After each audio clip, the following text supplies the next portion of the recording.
Eu sou o Dr. Neucivone Soares de Mello, médico, hematologista e patologista clínico, diretor técnico do laboratório Jarbas Dolles.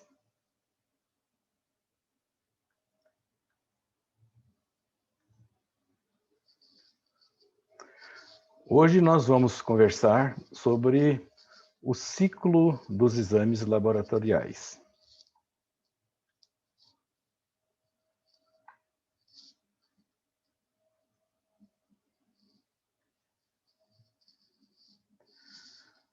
Essa é a nossa agenda. Nós vamos falar sobre todas as fases de um exame de laboratório, desde o momento em que o paciente vai ao médico até o momento em que ele retorna ao médico e recebe um diagnóstico ou um tratamento médico.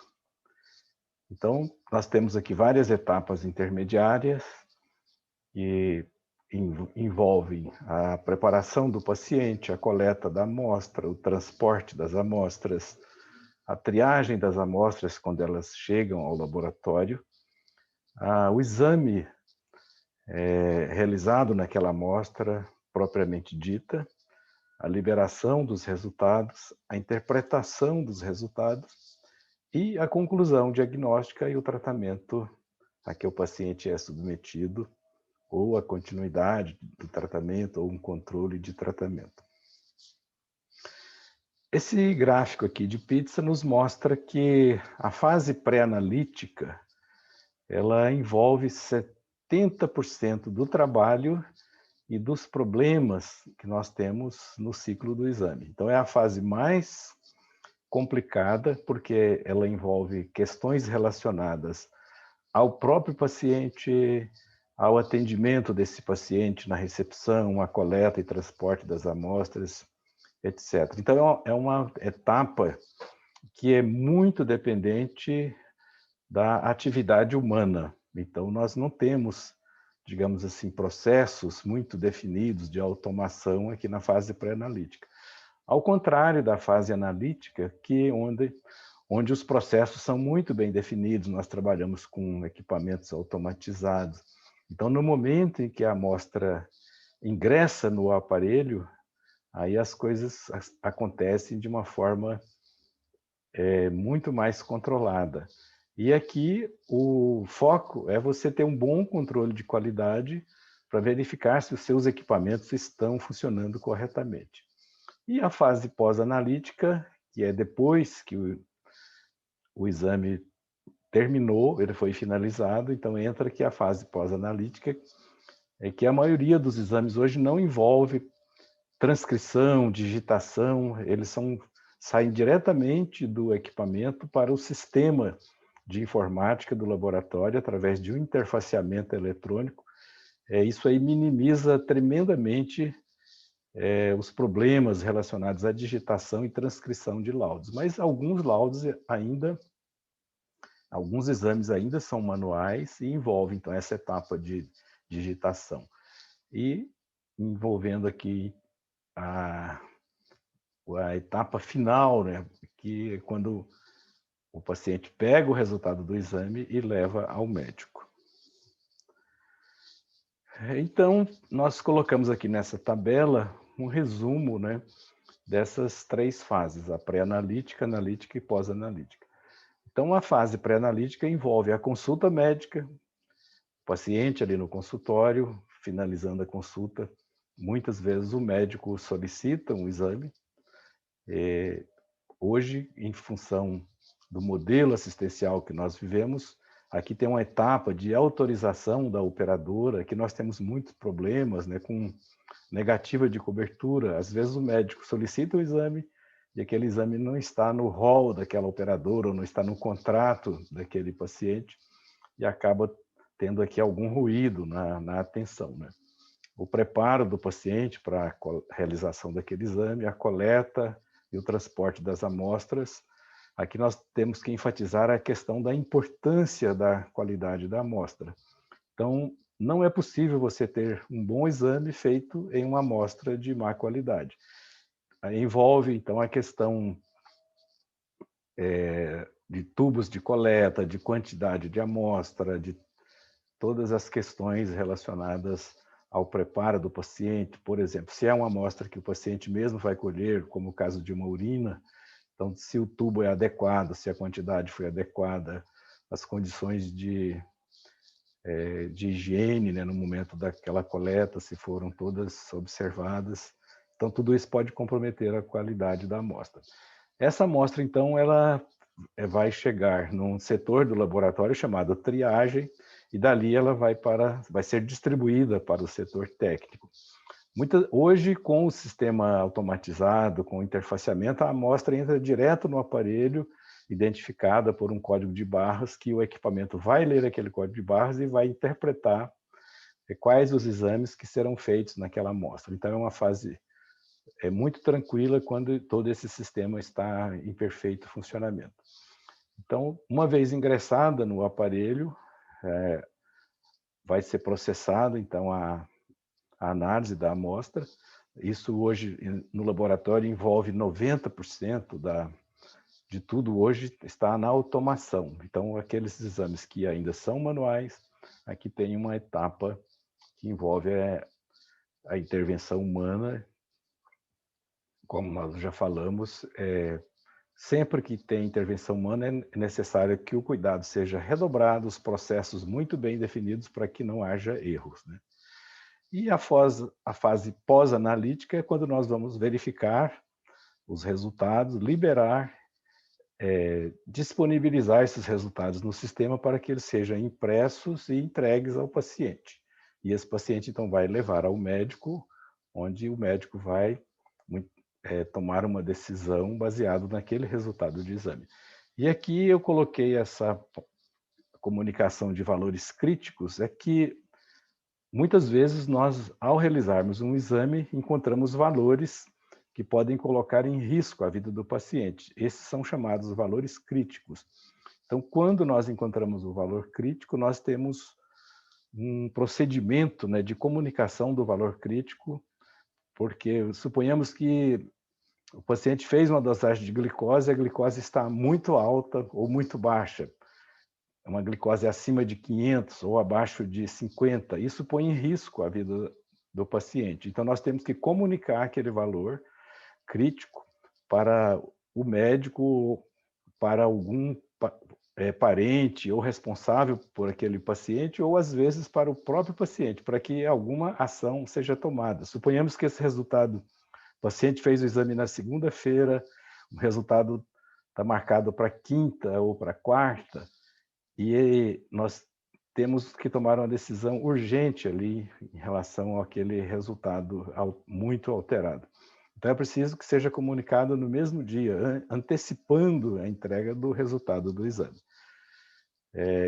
Então, nós temos uma tabela de testes que apresentam valores críticos, e esses valores são comunicados seguindo um protocolo bem estabelecido. Bom, então, quando o paciente vai ao médico, o médico examina aquele paciente e decide que precisa realizar alguns exames. E aqui nós temos por que o médico pede um exame. Então, muitas vezes ele pede para confirmar um diagnóstico. O paciente chega, apresenta alguns sintomas, alguns sinais, o médico examina, formula uma hipótese e solicita o exame para confirmar ou afastar aquela hipótese diagnóstica. Ou para avaliar a função de um órgão, por exemplo, uma função renal, função tiroidiana, ou um estado metabólico, né? O paciente está apresentando um conjunto de sintomas, por exemplo, obesidade. Muitas vezes ali há uma disfunção de vários órgãos, então o médico solicita um grupo de exames para avaliar o estado metabólico daquele paciente. Ou para acompanhar um tratamento. O paciente fez o diagnóstico, começou a tratar, o médico quer fazer um acompanhamento ou o controle de cura. Por exemplo, a pessoa teve uma infecção urinária, fez o exame, deu uma cultura positiva, o médico tratou e ele quer saber se aquela infecção está curada. Então, ele solicita um exame para avaliar, né, o controle da cura. Ou a pessoa que está usando um medicamento e o médico quer saber se aquela dose está adequada, se está tendo uma aderência ao tratamento, uma absorção. Então, nós temos esse setor de monitoragem terapêutica, em que nós vamos dosar a concentração do medicamento no sangue. Ou para vigilância epidemiológica, como no caso, por exemplo, de uma pandemia, agora mesmo, né, nós estamos vivendo uma pandemia da Covid-19, muitas vezes nós vamos fazer o exame para ver se aquela pessoa teve ou não a doença no passado, ou se ele está com a doença. Então, nós chamamos isso de vigilância epidemiológica. Ou para a triagem de doenças. Muitas vezes a pessoa está saudável, ele está tudo bem com ele, mas ele faz um exame periódico para ver se está tudo bem. De repente, nós conseguimos fazer um diagnóstico antes que apareça qualquer sinal ou sintoma da doença, através das chamadas avaliações periódicas ou exames de saúde, que nós devemos sempre estar atentos, né, ao que está acontecendo com o nosso corpo e, de preferência, ir ao médico pelo menos uma vez por ano para uma avaliação periódica. De tal forma que hoje se sabe que cerca de 80% das decisões médicas são feitas com base em um resultado de exames. Não apenas exames de laboratório, mas também exames de imagem e vários outros procedimentos que fazem parte hoje do arsenal da medicina moderna. Vamos falar um pouquinho da preparação do paciente. Então, é muito importante que o paciente seja orientado sobre como ele deve se preparar para realizar aquele exame. E aqui no laboratório nós temos um manual de exame que ele está tanto no nosso sistema quanto no portal do laboratório, com as orientações necessárias para cada exame. Então, sempre que tiver dúvida, consulte o manual de exames para saber o que é necessário para a realização daquele exame. Se o exame exige jejum, se tem alguma restrição alimentar, de medicamento, se aquele exame tem que ser colhido aquela amostra precisa ser coletada num horário especial, se tem relação com o ciclo menstrual ou com o uso de medicamentos. Com relação ao jejum, eu vou enfatizar aqui um ponto que eu considero muito importante, é que antigamente era quase que um dogma, né? Então, o exame de laboratório é feito em jejum e pela manhã. Isso não é mais uma verdade absoluta. Muitos estudos e pesquisas mostraram que a grande maioria dos exames de sangue não necessita jejum para a sua realização e a amostra pode ser coletada em qualquer hora do dia.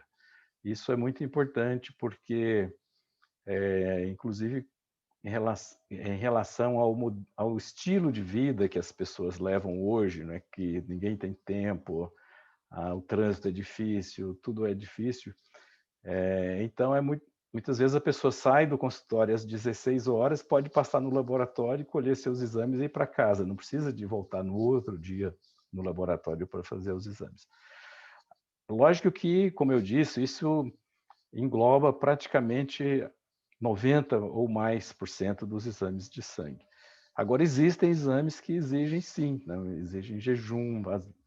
Vamos dar um exemplo da dosagem do cortisol. Não exige jejum, mas o cortisol ele sofre uma avaliação durante o dia. Nós chamamos isso de o exame tem um ciclo, né, durante o dia, que o valor dele varia dependendo se a amostra foi colhida de manhã, no meio do dia, à tarde ou à noite. E muitas vezes o médico já solicita aquele exame colocando o horário em que ele quer que a amostra seja coletada. Alguns hormônios, eles apresentam valores de acordo com a fase do ciclo menstrual, como é o caso de FSH e LH. Então, aqui o médico Suponhamos que uma mulher em idade fértil vai ao médico, ele solicita uma dosagem de FSH e LH e determina, olha, eu quero que essa amostra seja colhida na primeira metade do ciclo, no meio do ciclo ou no final do ciclo. Então, isso depende da situação e qual a informação que aquele médico está buscando. E, nesse caso, o médico mesmo deve orientar. Ele faz o pedido e diz para a sua paciente, olha, eu quero que você realize esse exame em tal época, né? E a paciente, então, vai aguardar e fazer naquela época. Então, se ela sai do consultório e vai ao laboratório e colhe a amostra, então a informação talvez não seja aquela que o médico estava buscando, né?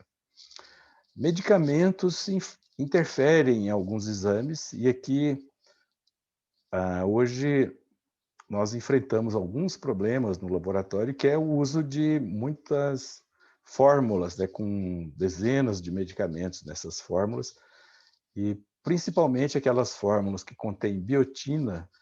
Essa substância biotina ela pode interferir em algumas dosagens, principalmente dosagens hormonais. Então, é bom que no momento do atendimento existe um local próprio para isso no sistema, seja anotado quais os medicamentos que aquela pessoa está utilizando. Por exemplo, se o paciente está com suspeita de infecção urinária, o médico solicita uma cultura e antibiograma, e antes de colher a amostra, ela começa a usar antibiótico, esse antibiótico vai interferir no resultado daquele exame. Pode dar um resultado falso negativo, porque o antibiótico vai inibir o crescimento da bactéria nos meios de cultura. Então, nós temos no sistema locais para anotação de todas essas informações. O paciente deve ser orientado conforme a orientação do médico que solicitou o exame, e se esse médico não fez nenhuma observação especial, seguir então as orientações do manual de exame. Em relação à coleta, é muito importante seguir corretamente os protocolos de coleta, observando os tubos com anticoagulantes, os tipos de tubos, a sequência em que essa amostra deve ser coletada e principalmente a quantidade correta de amostra. Então, se o paciente tem uma veia difícil, a punção é traumática e você não consegue colher uma quantidade de amostras adequada, isso com certeza pode interferir na boa qualidade dos resultados. Outro ponto muito importante é relacionado à segurança do paciente, é a identificação segura do paciente com documento, com foto, e no cadastro, aquele conjunto de dados essenciais para a identificação do paciente, que é o nome completo, sexo, data do nascimento, nome da mãe e o número de um documento de identidade, número de telefone, porque muitas vezes nós temos que entrar em contato com esse paciente por alguma razão, inclusive para comunicar um resultado de um valor crítico ou para, eventualmente, solicitar uma coleta de uma nova amostra. É um canal de comunicação fundamental o telefone, principalmente hoje o telefone celular. E também o e-mail, porque nós podemos encaminhar o resultado dos exames para o e-mail do paciente. Então, a identificação segura do paciente é fundamental, a identificação segura das amostras, jamais coletar amostra antes de colocar a etiqueta no tubo. E essa etiqueta tem que ser colocada corretamente, né, no tubo para que ela possa ser lida pelo scanner do aparelho. Então, uma etiqueta torta, enrugada, apagada, ela vai comprometer a rotina, porque o aparelho vai parar esperando que alguém resolva aquele problema daquela etiqueta. E a conservação das amostras, né, no momento, tanto logo após a coleta, quanto no transporte, a manter acondicionada corretamente nas caixas térmicas e com a temperatura adequada. E durante o transporte, que nós vamos falar agora, essas amostras têm que estar devidamente acondicionadas nas caixas térmicas, o veículo tem que estar preparado, né, para evitar trauma nessas amostras, muito cuidado ao manusear os frascos e tubos, né, para evitar vazamento de amostras ou quebra de tubos, todas essas questões que podem levar a um acidente com a amostra. Na triagem, então, a amostra vai ser avaliada, né, pelo pessoal técnico da triagem. Se aquela amostra não estiver em condições adequadas, ela pode ser rejeitada. Olha o problema que isso pode acontecer. A seção técnica rejeita uma amostra, aquele paciente já foi embora para casa, muitas vezes pode acontecer dele morar em outra cidade, isso aí causa, então, um transtorno muito grande, né? Você ter que convocar o paciente para uma coleta de amostra que foi acidentada ou que não foi coletada adequadamente. Então, na área técnica, eles completam a preparação da amostra centrifugando, fazendo a separação quando é necessário fracionar aquela amostra e vai fazer a distribuição para a área técnica processar o exame. Como eu disse, a análise das amostras, quando ela é feita no sistema automatizado, é muito tranquila, porque a amostra ela entra no aparelho, o aparelho lê o código de barras, identifica os exames a serem realizados, analisa e transmite o resultado para o sistema do laboratório. Então, o trabalho do pessoal técnico ele está muito focado no controle da qualidade, na gestão da qualidade, verificando o funcionamento dos equipamentos, os reagentes, né, prazo de validade, condições. Nós temos um sistema de controle de qualidade que ele aponta qualquer desvio, né? Suponhamos que um aparelho começa a ter um problema, isso é identificado no sistema de controle de qualidade, então é feita a intervenção necessária para que aquele sistema volte a funcionar de forma adequada. Então, os aparelhos precisam de manutenções preventivas, periódicas e, eventualmente, uma manutenção corretiva, né? E depois da análise, essas amostras são guardadas por um período de acordo com o seu prazo de validade. Então, se uma amostra tem um prazo de validade curto, não adianta nós mantermos essa amostra na soroteca por um tempo prolongado, porque por que uma amostra é guardada por um tempo? Para uma possível verificação daquele resultado a posteriori. Muitas vezes eu tenho que repetir um exame naquela mesma amostra, ou muitas vezes convocar o paciente para uma recoleta, quando for o caso. Então, se eu tiver que repetir o exame, não adianta eu repetir o exame numa amostra que está fora do prazo de validade, porque ele não vai mais representar a realidade daquela amostra. Então, no pós-analítico, né, nós vamos verificar tudo que o aparelho fez. Como eu disse, a maioria dos exames são interfaceados, mas esse interfaceamento tem que estar funcionando corretamente. Então, periodicamente, nós fazemos verificação para ver se o interfaceamento está de fato funcionando. Vamos analisar os resultados, né, ver se está no intervalo de referência, se o valor está alterado. Nós vamos comparar com resultados anteriores do paciente, caso eles existam. E se for, muitas vezes nós temos aqui que abrir um diálogo com o médico daquele paciente para verificar se aquele resultado obtido, se ele está dentro, né, daquilo que o médico estava esperando para aquele caso. Esse delta check consiste na comparação do exame atual do paciente com os exames anteriores. Aqui nós estabelecemos um tempo, que pode ser 1 ano, 2 anos, ou pode ser relacionado ao tempo ou ao número de resultados anteriores. Eu posso colocar lá no meu sistema que eu quero que ele compare esse resultado atual com os 5 últimos exames daquele paciente, ou com todos os exames que ele fez nos últimos 5 anos, por exemplo, né? Caso haja um valor crítico, nós temos aquele protocolo, né, de comunicação, então ele é acionado e é feita a comunicação. Então o resultado é liberado e, no momento que ele está liberado, ele está disponível para o paciente pegar ou no nosso portal na internet ou em alguma das nossas unidades. Ou ainda nós podemos enviar esse resultado por e-mail, caso o paciente tenha solicitado.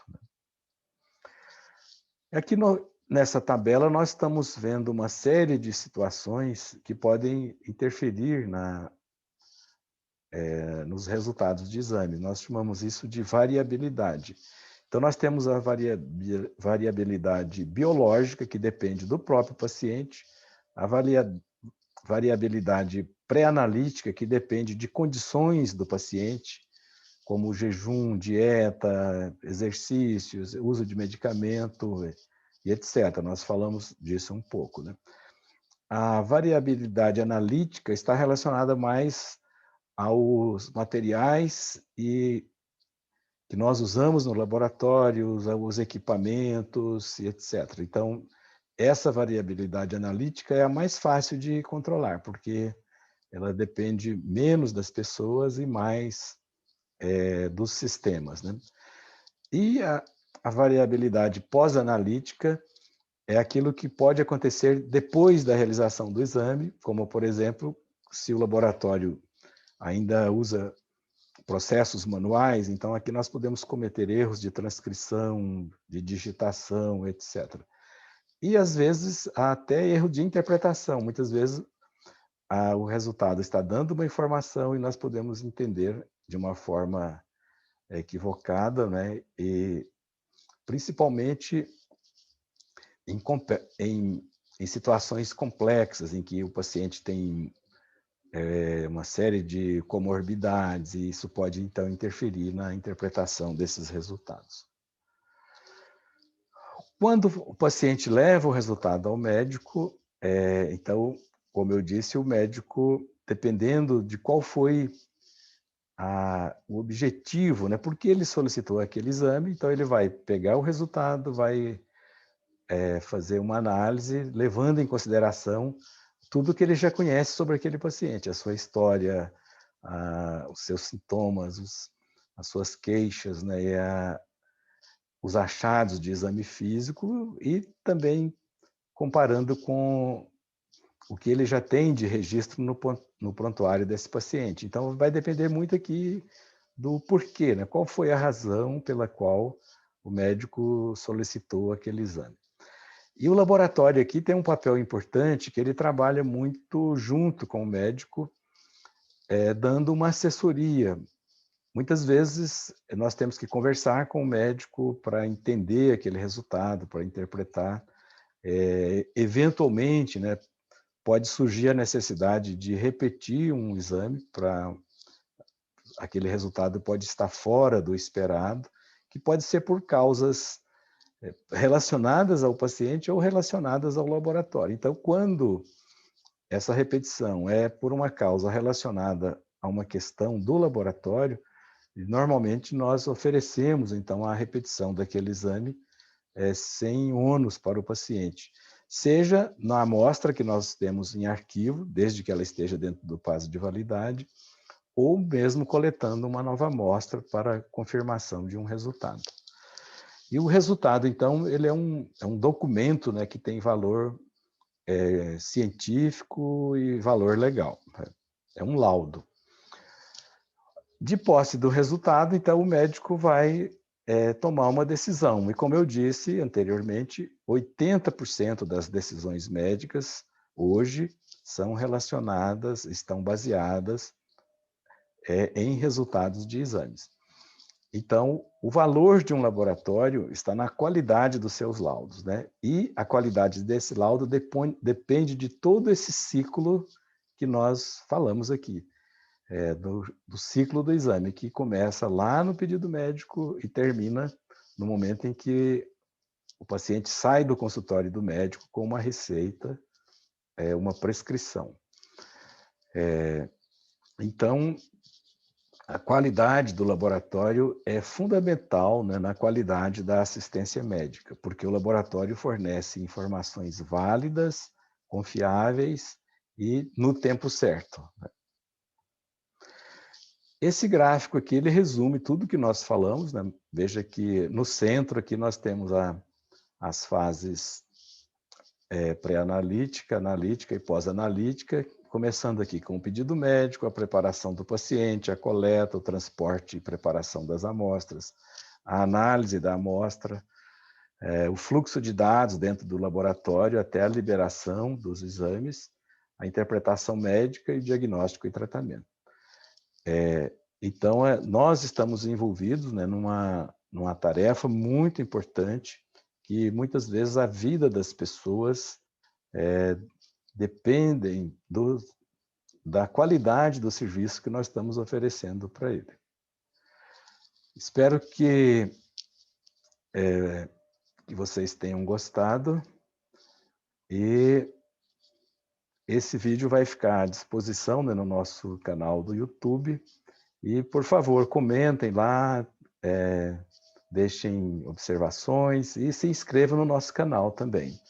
Muito obrigado e até a próxima.